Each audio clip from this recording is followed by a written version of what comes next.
In this video analysis, I'll be analyzing Pan's Labyrinth through the lens of postmodernism. I will specifically be looking at following tenets: magical realism, intertextuality, and narrative theory.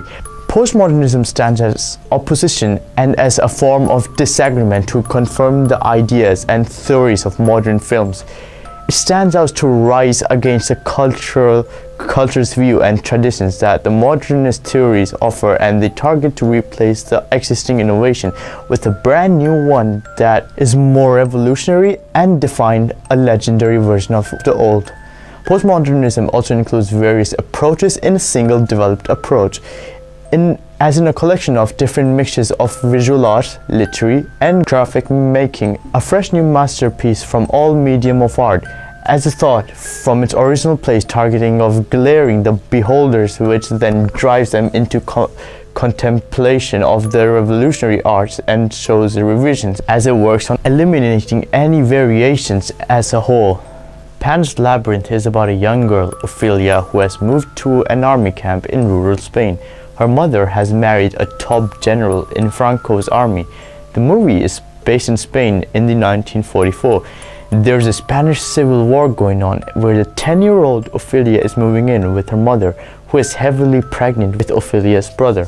As the film continues, it shows how Ophelia's stepfather, who leads an army, is a cruel and brutal man.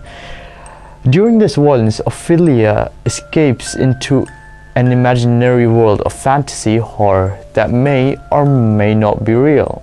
One key tenet of postmodernism is magical realism. What is magical realism? Faris writes that magical realism combines realism and the fantastic in such a way that magical elements grow organically out of the reality portrayed and through its use of both real and mystical elements. The genre fragments the world in the Blatany postmoderns. Now, this part of the film first introduces magical realism by showing a temple-like structure with different patterns and a faun who just looks like he just came out of a Disney movie. The director shows us the aesthetics of the faun with different camera angles and shots. Low-level lighting is used to create a sense of mystery, making him look big, monstrous to the venerable Ophelia. The director also planned to target humanity by showing how violent can be. Later in the movie, the director plans to include another horrific character known by his name as the Pale Man, who looks very terrifying. It was utterly disturbing to see him in live action when he appears for the first time on screen. The Pale Man, the faun, the fairies perfectly represents magical realism, as it is the perfect definition of it, as the creatures are mythical and are performing exceedingly inhuman acts, like how the Pale Man woke up and just snuck his eyeballs into his hands, and after that he brutally ate the fairies by biting their heads off. The artwork on the walls in the hall where the Pale Man was sitting was itself very postmodern. Some scenes in this movie were also beautiful, that they were referred to as haunting visual poetry. The director uses this fantasy horror and juxtaposes it against the violence being dealt out by the film's antagonist, Captain Vidal. This is shown in many sequences of ultra-violence. This is deliberate, as it helps to show that the real world and horrors are far worse than what can be imagined. The second tenet I will cover is intertextuality. Intertextuality means texts that make deliberate reference to other texts with the intention to provide layers of meaning for an active audience who can interpret the references based on their wider knowledge of other texts. For example, in one sequence, Ophelia is dressed like the Disney version of Alice in the Wonderland.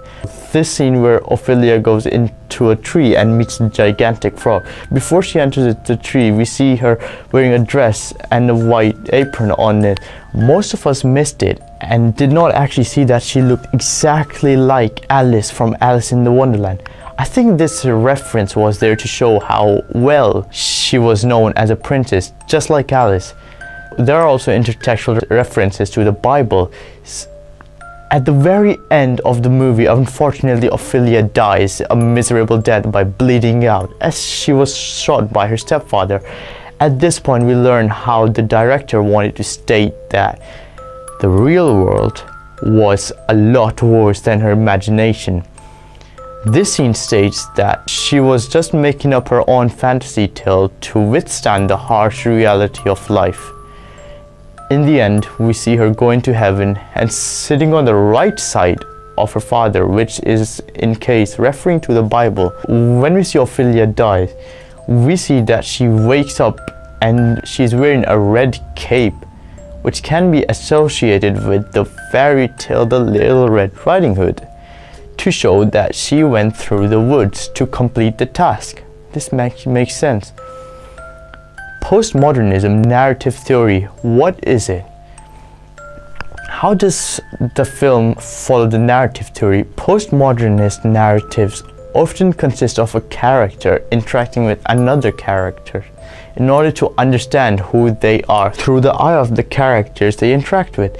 Pan's Labyrinth is a linear structure, which means it isn't traditionally postmodern. However, the protagonist, Ophelia, has many interactions with different characters in which she learns more about herself. For instance, her interaction with the fawn teaches her that she has to be resilient and prove herself worthy. At interaction with the pale man teaches her to avoid temptation, and her interaction with the toad teaches her to be brave. In parallel to Ophelia's narrative, there's the other storyline about the Spanish rebels. These stories only really merge at the end, but by then it's too late. Ophelia is dead and cannot be resurrected. There are scenes like the scene with the root, where the audience is so uncertain whether it is real and what isn't. The lines between the reality and unreality begin to blur. Even at the end, when she ascends to heaven, we are left to wonder, was that the character's last dying thoughts, or did she really achieve her goal and gain eternal life? What's important is that the audience is also made to question the fabric of their own reality and consider the possibility of life after death. In conclusion, Pan's Labyrinth is a dark, postmodern fantasy about a child trying to escape her own harsh reality. A bleak critique of postmodernism, that our fantasies could be the very own thing that lead to our demise. Thank you for watching.